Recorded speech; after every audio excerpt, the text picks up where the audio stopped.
aí, pessoal, tudo bom? Vamos pensar juntos, mais uma vez?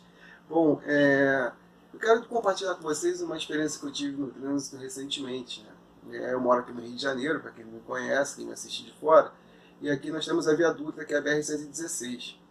E um dia eu estava vindo, né, saindo de compromisso, indo para outro, até que eu me deparei com uma situação. Um rapaz vinha na pista da esquerda, né, que é uma pista de alta velocidade, com uma velocidade não tão acelerada, e enquanto isso, um outro motorista com muito mais pressa, com um carro mais possante, ele começou a importunar o motorista da frente, né, piscando, né, dando muito sinal luminoso, pedindo passagem, só que não tinha como esse rapaz sair da esquerda e jogar para a direita para dar a passagem. E aí ele ficou importunando, importunando, importunando, até que na primeira oportunidade, esse motorista que estava mais lento, ele dá a passagem para esse mais apressadinho. Bom, mais à frente eu reparei que esse apressadinho ele joga para a pista da direita, justamente onde estava aquele que foi importunado. E esse que foi importunado, pelo que eu percebi, não pensou duas vezes, né? Ele ficou exatamente atrás desse apressadinho, né, numa pista de baixa velocidade, e o que ele fez? Né? Ele aumentou a intensidade do farol, né, botou no mais alto possível e começou a importunar o da frente. Poxa, se você não dirige, você não sabe o quanto isso é chato, o quanto isso é difícil, e isso pode provocar até acidente. E essa pessoa fez isso durante um bom trajeto, até que depois cada um seguiu o seu caminho. Né? Notem que essa pessoa fez isso motivado por uma questão, o sentimento de vingança, que é o nosso tema de hoje. Como a vingança está presente na nossa vida muito cotidianamente. É só você reparar que as séries, os filmes, as novelas de maior sucesso, elas envolvem vingança. E a vingança é algo muito primitivo e está conosco desde que os primeiros hominídeos surgiram. E eu não quero dizer que a vingança, né, ela seja de tudo ruim. Né? A vingança ela gera um estado de alerta na gente que faz a gente movimentar. O problema é como a gente lida com essa questão da vingança. Né? A vingança, ela geralmente ela é motivada por uma situação de frustração. Ela é motivada por uma questão de dano. E aí isso faz com que, se a gente não digerir muito bem essas emoções, esses fatos, a gente esteja sempre propenso a dar um truco. Tanto é que o primeiro código jurídico que se tem conhecimento, que é o Código de Hammurabi, né, desenvolvido na Mesopotâmia, ele é baseado na questão da vingança, olho por olho, dente por dente. Então isso é muito primitivo, já vem desde as primeiras civilizações. Então não é algo novo na nossa situação. O problema é que a gente vive uma sociedade atualmente que ela é extremamente motivada pela vingança, né? Sobretudo nas redes sociais, com a ridicularização das pessoas e tudo mais. Bom, poxa, Leandro, você falou que a vingança ela pode ser positiva? Pode, ela pode ser positiva. Pensa só comigo. Uma pessoa que termina com você um relacionamento. E aí você fala, vou mostrar para essa pessoa que ela não deveria ter tomado essa decisão. Aí você levanta a sua autoestima, você cuida da sua aparência, você dá uma volta por cima profissionalmente, você fica bem consigo mesmo, você fica feliz para mostrar para aquela pessoa que você está feliz, não depende dela, e que foi um erro daquela pessoa tomar tal decisão, ou ter extraído, ou ter abandonado o relacionamento. Isso é uma vingança positiva. Né? Você reparar, por exemplo, muitos atletas, eles utilizam esse sentimento, né, digerem esse sentimento de tal forma que na Olimpíada seguinte, por exemplo, eles são conquistadores de medalha, porque um resultado ruim e ele quis provar para ele e para outras pessoas que ele era possível, né, de ser colocado nessa situação de positividade, de ter uma situação de bom desempenho. Então ele prova através da vingança. Né? Então assim, você percebe que a vingança de tudo ela não é ruim. O problema é quando a gente alimenta essa vingança de um modo mais tenebroso. Né? E aí é que está o problema dessa grande situação. Porque ao alimentar o desejo da vingança, né, a gente está fazendo com que o nosso córtex pré-frontal, né, ele estimule cada vez mais dopamina. Então há um excesso de dopamina no nosso corpo que vai agir justamente, né, na parte do juízo. Então isso faz com que nós, que tenhamos o juízo, né, ajustado, vamos dizer assim, né, a gente começa a ficar cego. Né? Não bem uma cegueira, mas a gente age pelo impulso. Ah, fulano agiu pelo impulso, aí estava agindo na adrenalina. Não, ele não agiu pela adrenalina, ele agiu pelo excesso de dopamina. Porque o excesso de dopamina faz com que o nosso juízo, que o nosso senso moral, que o nosso senso ético, ele venha diminuir cada vez mais. E aí é que faz com que a pessoa haja daquela forma. Então, quanto mais rancorosa, quanto mais a pessoa, né, ficar presa, alimentando essa situação, mais impulsivo ela vai ser.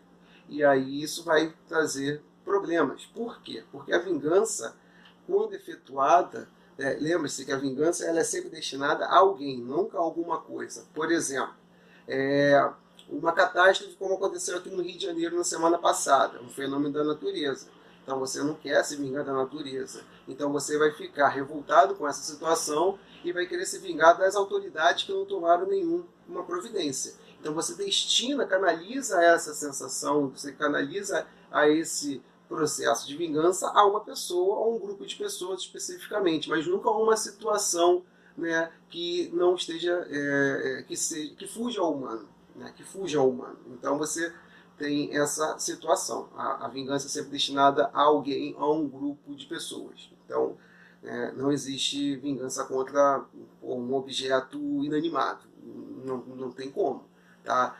E aí, voltando a essa questão da dopamina, e a dopamina vai agir, né, dentro do nosso corpo, afetando justamente o sistema de recompensa. Então isso dá prazer.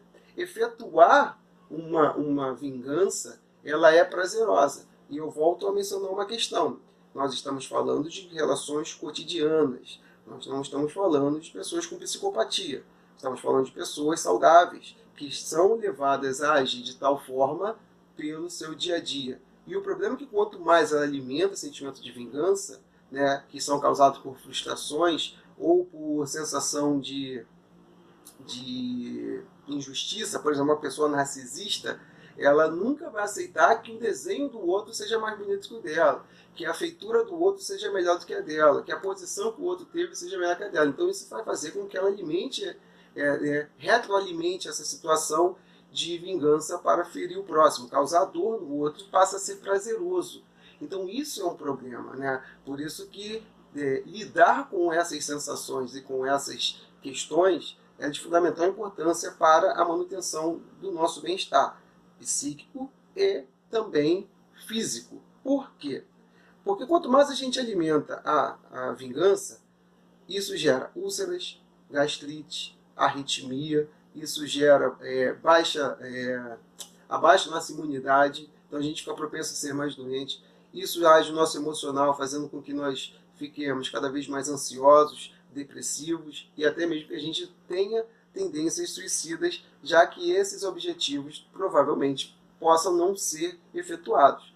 Então você tem uma série de problemas, né? Série de problemas. Notem que desde que a humanidade existe, que a filosofia existe, que as religiões surgiram, elas canalizam a atenção justamente para isso, né? Para provar que trabalhar o emocional, trabalhar o seu espírito, né, na questão da bondade, de saber lidar com determinadas adversidades, ela é muito mais prazerosa, né? Ela te traz bem-estar. E isso faz com que você viva melhor. Isso te dá, né, uma saúde emocional física muito mais estruturada. E eu não estou falando somente do cristianismo. Se for buscar das mais variadas religiões e das mais variadas filosofias, eles vão apontar para isso, né? Que passar por cima de determinadas situações, por mais frustrante que seja, é o melhor caminho a seguir. Notem que nesse exemplo que eu dei para você, o rapaz ele poderia ter seguido o caminho dele tranquilamente. Mas não. Ele se atrasou, ele começou a agir de modo vingativo, não acelerou, ele não foi para frente, ele não seguiu o seu fluxo, ele quis ficar ali, reduziu a velocidade, preso a uma ação vingativa. Ele poderia ter seguido o seu fluxo normalmente, poderia ter ido embora, poderia ter chegado ao seu compromisso mais cedo, poderia ter chegado ao lar mais cedo, poderia ter dado um abraço ao seu filho, sua filha mais cedo, poderia estar indo no aconchego, né, depois de um dia de trabalho exaustivo, mas não, ele ficou preso. Então note como é que a vingança ela travanca a nossa vida, né? Ela dificulta as nossas questões. Então, saber lidar com frustrações, saber trabalhar as emoções é de fundamental importância, não só para para que não nos cause transtorno de personalidade. Você pode mudar quem você é por conta de desejo de vingança. É muito ruim, é muito problemático.